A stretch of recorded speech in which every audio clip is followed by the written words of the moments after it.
ಇಂದು ಎಸ್.ಡಿ.ಪಿ.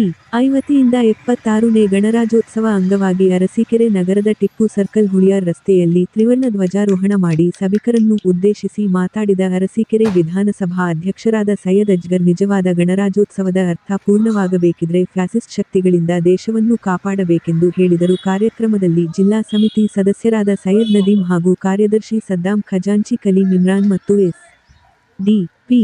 I ಕಾರ್ಯಕರ್ತರು ಉಪಸ್ಥಿತರಿದ್ದರು.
ಏನು ಗಣರಾಜ್ಯೋತ್ಸವ ಅಂತ ರಿಪಬ್ಲಿಕ್ ಡೇ ಅಂತ ಆಚರಿಸ್ತಾ ಇದ್ದೀವಿ. ನಮಗೆ ಕೇಳಬೇಕಂದ್ರೆ ಇನ್ನೂ ನಮಗೆ ಸ್ವಾತಂತ್ರ್ಯನೇ ಸಿಕ್ಕಿಲ್ಲ ಥರ ಆಗಿದೆ.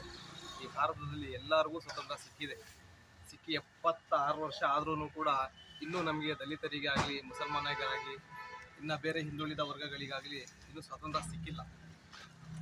ಹಾಗೂ ಏನಿದು ನಾವು ಸ್ವಾತಂತ್ರ್ಯಕ್ಕೋಸ್ಕರ ಏನು ಸರ್ಕಾರಗಳನ್ನು ಪೂರೈಸ್ತಾ ಇದ್ದೀವಿ, ಆ ಸರ್ಕಾರಗಳಿಗೆ ಯಾವ ಅಧಿಕಾರ ಕೊಡ್ತಾ ಇದೀವಿ, ಅಧಿಕಾರಗಳು ಏನಾಗ್ತಾ ಇದೆ ಅಂದರೆ ಎಲ್ಲೋ ಒಂದು ಕಡೆ ಯಾವುದೋ ಒಂದು ನಿಟ್ಟಿನಲ್ಲಿ ಹೋಗ್ತಾ ಇದೆ.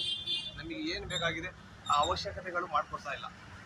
ಅದಕ್ಕೋಸ್ಕರ ನಾವೇನು ಮಾಡಬೇಕು, ನಾವೆಲ್ಲರೂ ಸೇರಿ ಈ ಗಣರಾಜ್ಯೋತ್ಸವ ಏನು ಆಚರಿಸ್ತಾ ಇದ್ದೀವಿ, ಈ ಗಣರಾಜ್ಯೋತ್ಸವ ನಾವೆಲ್ಲ ಒಂದಾಗಿ ಒಂದೇ ನಿಟ್ಟಿನಲ್ಲಿ ದೇಶಕ್ಕೋಸ್ಕರ ಸೇವೆ ಮಾಡ್ತಾ ಒಂದು ಅಧ್ಯಾಯನ ಮಾಡಬೇಕು. ಮುಂಚೆಯಿಂದ ಏನು ನಮ್ಮ ಹಿರಿಯರು ಈ ದೇಶಕ್ಕೋಸ್ಕರ ಹುತಾತ್ಮರಾಗಿದೆ, ಅವರಿಗೆ ಮುಗಿದಂಗೆ ಒಂದು ಹೊಸ ರಾಷ್ಟ್ರವನ್ನು ಕಟ್ಟೋಣ ಅಂತ ಹೇಳ್ಬಿಟ್ಟು ಒಂದೆರಡು ಮಾತಿನಲ್ಲಿ ಈ ಮಾತನ್ನು ಮುಗಿಸಿ. ಜೈ ಹಿಂದ್, ಜೈ ಹಿಂದ್.